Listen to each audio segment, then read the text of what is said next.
Well, hello and welcome back. Thanks for coming back.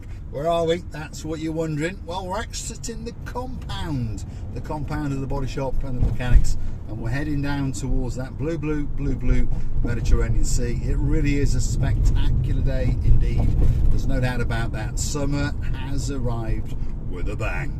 So if you're looking for that special place to come for a fortnight, perhaps the rest of your life, downtown Paphos could be the place for you. But don't forget to bring with you a memory foam pillow, because the roads are absolutely Sherlock Holmes, which of course means diabolical. So if your name is Lady so sweet Caroline, you got a partner in crime called Lord Nigel of the Big Guns, don't forget to get your bottom on that pillow. But just before you do, pour a tot or two for that superstar and make sure he's sitting nice and comfortably as he peruses in the Breitling catalogue, planning his next watch purchase. And I wonder if he's bought that Range Rover yet that he was planning on buying. Anyway, big shout out to some of the stars of the show, the girl in charge of it all. Of course, her name is the one and only Dame Anne, and she's practicing her dancing in downtown Hartlepool, and she's getting a raring to come. She's jumping on the bit, by the way. 81 days I think is the countdown now until she's back in downtown Paphos. And of course, we're going to invite her to do a bit of a chuchka dance or two with us in the downtown Paphos Promenade and Harbour area. So where are we going? That's what you're wondering, isn't it? Well, we're about to join the old airport road. So as its name suggests, it is the old road that connects Paphos to the airport, or the airport to Paphos, and we're going to join it on the side where it's joining it to Paphos, and we're going to head towards Paphos. Now, I don't know actually which way we're going, because there's an idiot in front of me in a blue Nissan Note who just happens to be my brother. So whichever way he goes is the way that we're going to go. So this is bringing a new dimension to the channel. There's the parking sensors kicking off. Let's just knock them off. They have a habit of coming on when you're about to ram someone up the bottom. But there we go. We're joining the old airport road.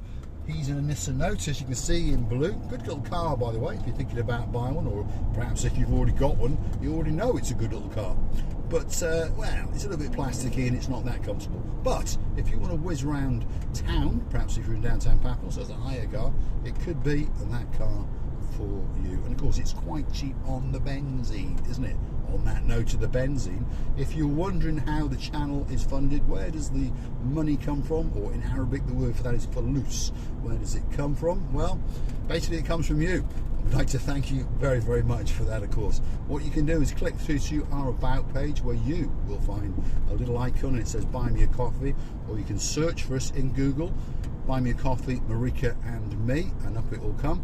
And you can make a small contribution to the channel if you so wish, as a thank you, as a tip, or perhaps if you'd like us to go somewhere, or perhaps if you'd like us to make a birthday video, an anniversary video, these kind of things. I think you get the idea, and we thank you from the bottom of our two hearts, and we really do indeed. You can also come through as a superstar member and take all the monkey business out of it and just automatically give us a small donation every month, and we thank you very much. We do indeed. You can also find us on the YouTube thanks platform, so that's on YouTube itself. You can hit the little thanks button and again make a small contribution. Now, he's taking a left and he's heading down towards the downtown Paphos. Now he's weaving in the middle of the road. I think he understands that he's on camera, so he's obviously trying to impress everybody. There we are, with his driving skills, or perhaps, as I tend to do, he's trying to miss the manhole covers. But of course, there isn't any manhole covers on this part of road. This bit of road's pretty good, to be honest, isn't it? Look at that blueness in that Mediterranean Sea, by the way. It really is blue. Got something to say to you? That sea is blue. That sky is blue. That car is blue. Mr. Paul is dressed head to toe in blue. So all that's actually missing is you. We're heading down towards the downtown Paphos area and what we call the Ring Road. I understand the road he's going to use now is going to go straight along the Ring Road, past the big church, past Russian Road, and he's going to work his way towards the downtown Paphos Mall. And we're going to join the tomb of the King's Avenue road. Lots of bars, lots of restaurants, lots of hotels and lots of apartments along there. So I say this now, if you are considering staying somewhere and you don't know where it is, perhaps, you know, the reviews are very, very good and the write-up is very, very good, but you don't know where it is, well, drop it in the comments. And guess what? We'll go and have a look at it and let you know exactly where it is and give you our opinion on it in an unbiased way.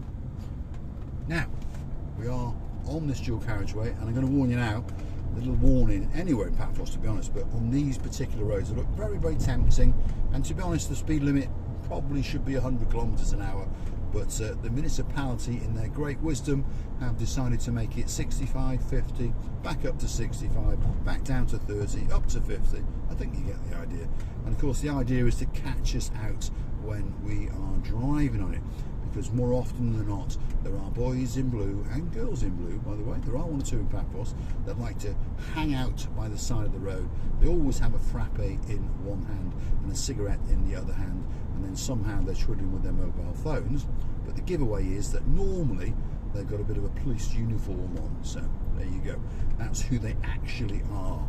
And now and again they do get one of those speed radar guns out and they do zap it up and down the roads, and now and again they do catch the odd person, don't they? So when they catch you, well, you have all the inconveniences of having to go onto the internet and of course having to get out your plastic friend and do this and do that and worry about if it's gone through and if those points are going to go on your license, are they going to stop you at the airport, all these kind of things. So what I say to you is, in and around Paphos, drive at 60 kilometers an hour, because the boys and the girls in blue are very, very reasonable people, and as long as you're not going over 69 kilometers an hour in a 50, they're not bothered. As for these 30 zones, they don't exist as far as the police are concerned. So we're entering a 50 now, I'm doing 65. If there was a policeman there, he would just salute me and wave at me and blow me kisses. So drive at 60 kilometers an hour, whether you're in Paphos, whether you're going to Coral Bay. The only exception to that rule is when you're actually on the highway, on the dual carriageway, on the motorway. Let's say if you were going to Limassol, Nicosia or Larnaca. Speed limit on there is 100 kilometers an hour. So again, travel at about 110 kilometers an hour, you won't get there much slower than the idiot that's overtaking you at 150, because of course he will be braking and stopping and, oh my god, is there a policeman around the corner? So you'll get there very relaxed, very chilled, and no speeding tickets, and you'll feel very, very good about yourself and the world and the economy, and of course you will not have chucked out that many CO2s on the way. Leave that to me, because I'm driving around in a nice big engine, gas guzzling old Mercedes, and she really, really, really likes to chuck out the odd CO2 or two, just to make sure that the environment is that little bit warmer, because hey, we've been having a bit of a weird season, haven't we? Summer's arrived, as I say, with a bang, but for the last couple of months it's been up, it's been down, it's been up, it's been down. As Miss Enid said, it's been up and down more times than a bride's nightie. I'll have to get one of those brides, I think. Definitely going to have to get a bride. Anyway, on that note, we're a family channel. If you take a left there, by the way, as the sign suggests, you would go down to the Skipple coastal area, and you would, well, come out on the Rikos Beach. That's the locals' name for it, mainly because there's a beach bar called Rikos Beach, and it was the first bar to open on that particular beach. We're in downtown Paphos. That's where we are. You may have noticed there's a big, big structure over there to the left. That is the new skyscraper, by Cyprus standards anyway. It's about 20-story or something like that. I'll count them one of these days, but I promise not to jump off. Not without a parachute anyway. Although, one or two of you may like me to jump off. I don't know. Drop it in the comments if you do. We'll see how much money you want to pay me, and you never know. I might do it, especially for you. So this is the ring road, as I've said, which literally cuts through the Universal area now. We've got Paphos on our left-hand side, and on our right-hand side you've actually got the Universal area. A lot of people are familiar with that area. A lot of people have got apartments and townhouses and houses in that area. If your name's Daniel Mahoney, your family's got a property in Universal. If your name is the Chief Superintendent of all the policing on Marika and me, that must mean that your name is Mr. Ronnie Miller. You've got an apartment in there. So there's one or two people who understand exactly where I am. and there's a few people who come down and stay there on holiday.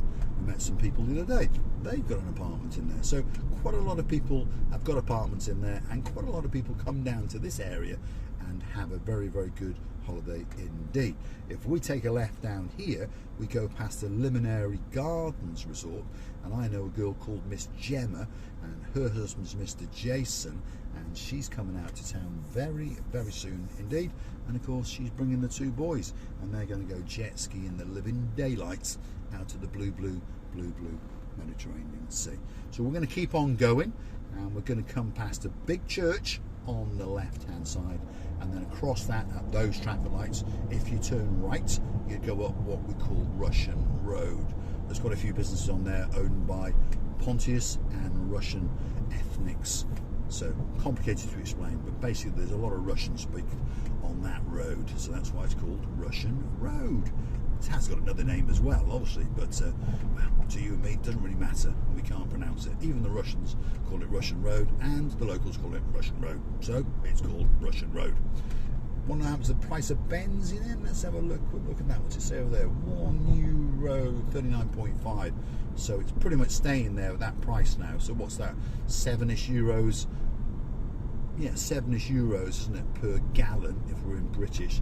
I know an American gallon is smaller, so it's probably about $6. Gets confusing, doesn't it? But anyway, it's not cheap, is it? I mean, it's cheaper than milk in Cyprus anyway. Not that I actually want liquid benzene on my cornflakes, but you never know. Maybe the odd person or two does. There's a Gumbaro in blue up front. We can see his little lights flashing around. And if you're curious to know about that, by the way, you know, when you're driving around and you see a police come up behind you and their lights are flashing, and you think, oh, I've done something naughty, should I pull over? Well, you should if you've done something naughty with a police car behind you, but their blue lights are not flashing to tell you that you've done something naughty and that they want you to pull over. No, they're just flashing to tell you that they're on duty. And it's a bit of a deterrent when they're driving around at night, I suppose, because if you're driving around in a police car in downtown Paya on a mountainside with big blue lights flashing, the burglars at the top can see you coming, so they know they've got about 20 minutes to complete the job, and the burglars at the bottom know they've got about 15 minutes, because obviously it's faster going downhill, so they know roughly when you're going to arrive. So grab what you want and get out quick, because those boys are coming, and they don't really want to attend a burglary, because, you know, you're going to have to put your frappe down and your mobile phone down, and you're going to have to adjust your flip-flops. So if you think about it from a policeman's point of view, it's quite clever to drive around with your lights flashing, especially at night. Anyway, if they come up behind you and they want you to stop, normally they put their siren on. If that's not enough, normally they get a gun out and fire it in the air, and if that doesn't work, they then shoot you. It's very, very simple. They're quite sensible police in Cyprus, by the way, and normally they don't care what you're doing. It's simple. If a police car pulls up alongside you and you're on your mobile phone, just put your mobile phone down and say sorry through the window. Any language will do, and normally they'll let you go. They won't say a word. They'll continue to sup on their frappe, on their cigarette, as they text on their mobile phone. So there we go. Cyprus is quite a relaxed place. Great place to live, by the way. Great place to come on holiday. Obviously there are ups and downs. Obviously some things are not as good as other things, but overall it's a very, very good place to live. And on top of that, taxes are very, very low indeed. That's even if you pay any. Now, Paphos Mile's coming up. There it is on the right hand side, the Paphos Skywalk, the raised walking platform. Again, it's on the left hand side. If you take a left here, which I assume where the boys in blue are going, yep, and they're being followed by the boys in blue all the way from Tui behind them. That's a Tui van. They're going down to the Quay of Paphos Harbour, but we're going straight, and we are now, well, technically on the Paphos Mile roundabout, so therefore technically we've just entered Tomb of the Kings area, and we are on the Tomb of the Kings Road. So I'm going to say thanks for watching, and if you do like what you see, well, you know what you do, hit the like, click subscribe, and perhaps come back for a little bit more of our madness. I understand there's a few people getting very, very excited indeed. If your name's Miss Ali and you've got a husband called Mr. Neil who likes to choke on something now and again, well, guess what? We're going to pay it. Don't forget to come back for the next video. Thanks for watching.